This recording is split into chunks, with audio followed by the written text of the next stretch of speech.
మీ పాపపు జీవితాన్ని విడిచిపెట్టడానికి సిద్ధంగా ఉన్నారా? ఈ లోకంలో ఒక దినమున అందరూ మనల్ని విడిచిపెడతారు బిడ్డ. అందరి ప్రేమలలో మార్పు కలుగుతుంది. నిన్ను విడిచిపెట్టని ప్రేమ యేసయ్య ప్రేమ మాత్రమే బిడ్డ. యేసయ్యా నాకు నువ్వు కావాలి అని పరిశుద్ధాత్మ, మీ జీవితాలు ప్రభువుకు సమర్పించు. Holy spirit, holy spirit. ఎవరు కావాలి బిడ్డ? డాడీ, నీకు ఎవరు కావాలా?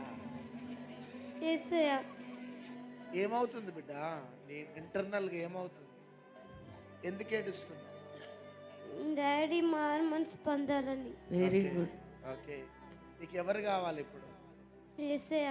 యేసయ్య. ఓకే. ఆ చిన్న బిడ్డ చూడండి, తన తండ్రి మారు మనసు